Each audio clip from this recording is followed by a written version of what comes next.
যুক্তরাষ্ট্রের নবনির্বাচিত president Donald Trump দায়িত্ব নেওয়ার আগেই ডেনমার্কের স্বায়ত্তশাসিত অঞ্চল গ্রিনল্যান্ডের নিয়ন্ত্রণ নেয়ার ইচ্ছা পোষণ করেছেন। গ্রিনল্যান্ডের নিয়ন্ত্রণ পেতে অর্থ খরচের পাশাপাশি প্রয়োজনে শক্তি প্রয়োগের কথাও বলেছেন তিনি। আর তাই বর্তমানে বিশ্ব রাজনীতিতে বেশ আলোচনায় রয়েছে গ্রিনল্যান্ড।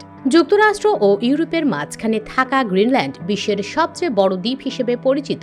গ্রিনল্যান্ড ইউরোপ সহ বিভিন্ন দেশের আবহাওয়া ও জলবায়ু নিয়ন্ত্রণের ক্ষেত্রে বড় ভূমিকা পালন করছে বলে মনে করেন জলবায়ু বিজ্ঞানীরা। নিউ ইয়র্ক বিশ্ববিদ্যালয়ের বিজ্ঞানী ডেভিড হল্যান্ড জানিয়েছেন, গ্রিনল্যান্ডকে উষ্ণ পৃথিবীর জন্য খোলা রেফ্রিজারেটরের দরজা বা থার্মোস্ট্যাট হিসেবে বিবেচনা করা হয়। গ্রিনল্যান্ড জলবায়ু পরিবর্তনের কারণে দ্রুত পরিবর্তিত হচ্ছে। বিশ্বের বাকি অংশের তুলনায় 4 গুণ দ্রুত উষ্ণ হচ্ছে এই এলাকা। ইউরেনিয়াম সহ বিলিয়ন বিলিয়ন ব্যারেল তেল ও প্রাকৃতিক গ্যাসের বিশাল আধার রয়েছে গ্রিনল্যান্ডে। ভূ-খনিজ বাজারে বর্তমানে চীন বিশাল জায়গা দখল করে রেখেছে, আর তাই যুক্তরাষ্ট্রের মতো অনেক দেশ সেই জায়গায় প্রতিযোগিতায় নামতে চায়। ক্যালিফোর্নিয়া বিশ্ববিদ্যালয় আরভিনের বিজ্ঞানী এরিক রিগনোট বলেন, তেল, গ্যাস বা খনিজের চেয়ে গ্রিনল্যান্ডে বিপুল পরিমাণ বরফ রয়েছে। যদি সেই বরফ গলে যায় তাহলে তার প্রভাবে বিশ্বজুড়ে উপকূল রেখায় পরিবর্তন দেখা যাবে। নাটকীয়ভাবে আবহাওয়ার ধরনও পরিবর্তন হবে। গ্রিনল্যান্ডের সব বরফ গলে গেলে বিশ্বের সমুদ্রের উচ্চতা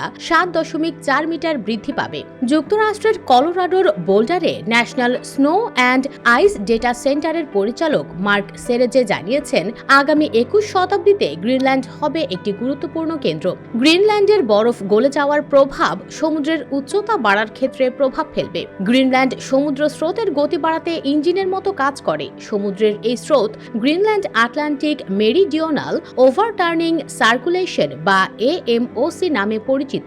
গ্রিনল্যান্ডের বরফ গলা পানি সমুদ্রে চলে আসার কারণে এই স্রোতের গতি বর্তমানে ধীরে ধীরে কমে যাচ্ছে। এই স্রোতের ভারসাম্য নষ্ট হলে ইউরোপ ও উত্তর আমেরিকার কিছু অংশ দীর্ঘস্থায়ী বরফে ঢেকে যেতে পারে বলে আশঙ্কা করছেন জলবায়ু বিজ্ঞানীরা। এর ফলে বিভিন্ন দেশের কৃষিকাজে প্রভাব পড়ার পাশাপাশি পরিবেশের বাস্তুতন্ত্রে বিপর্যয় দেখা যাবে। খবর ইউরোনিউজ।